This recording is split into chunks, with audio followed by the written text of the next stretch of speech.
মিলমিশ করে মানুষের সঙ্গে মিশতে হয়। খরচ টাকা ধুন্দা নিষ্ঠা মানে হচ্ছে মোস্তান টোস্তান হ্যাঁ সবাইকে নিয়ে আমাদের চলতে হয়।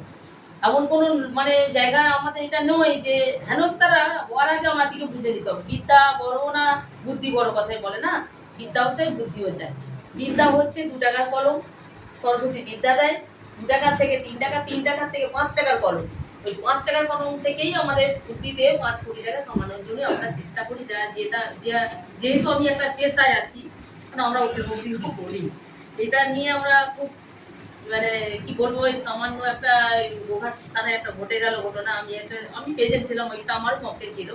ওটা নোটিশটা কম্পেয়ার করতে গেছিলাম, সেটা আমার আইনজীবীকে নিয়ে গেছিলাম, একজন লয়ার।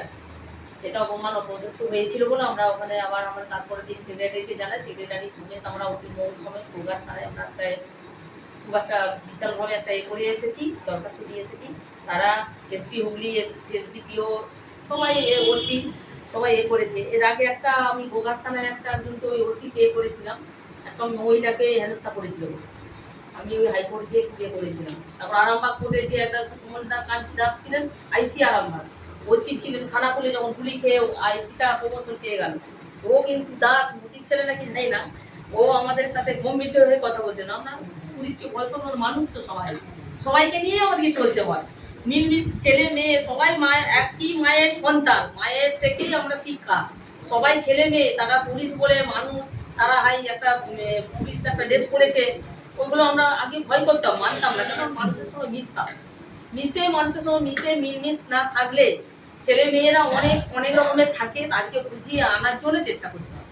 অতএব এই ইলেকশন নামতে গেলে নিজেকে সবসময় স্ট্রিক্টলি, কোথাও অপমান কত রকম অনেক কথা, অনেক রকম আবার মোড় হয়েছে, আবার এই পার্টিতে কি করে কি করছে, আবার এই মেয়েটা নেবে বলে অত কিছু ভাবতে গেলে হবে না। আগে থেকে সবসময় আগিয়ে যেতে হবে সাহসের সহিত। অতএব সেই জায়গাটায় নিজে থেকে গুটি বললে হবে না, আমাদেরকেও চলতে হবে। আমাদের যখন পরিচিত ওইখানটা সুধীর বাবুকেও আমাদেরকে হেল্প করতে হবে, এখান থেকে আমাকে ফোনে কন্ট্যাক্ট রাখতে হবে, এনাদেরকে ফোনে কন্ট্যাক্ট রাখতে হবে, সিনিয়র সিটিজেন দিকে নিয়ে আমাকে ওইখানটা যে আজকে এই জায়গাটা এই কাজ করবো, ওই জায়গাটা এটা করবো, এভাবে করতে হবে। কারণ আমি একজন পেশাই তো, মানে কাজে কর্মী গৃহকর্ম সমস্ত দিক নির্ণয় করে আমি এই কাজটার সাথে যুক্ত হয়েছি। অতএব আমি চেষ্টা করবো এই জায়গাটায় যাওয়ার জন্য। তবে ওই যে সুবীর যে বললো, আমাদের কথাটাও ঠিক, আপনারা আমাদেরকে একটু হেল্প করতে হবে। সিনিয়র সিটিজেন হিসাবে আমরা কোথায় একটা ভালো মিটিং করবো, আপনারা আরামবাগে অবশ্যই একবার যাবেন, কে কোনখানে দাঁড়িয়েছেন।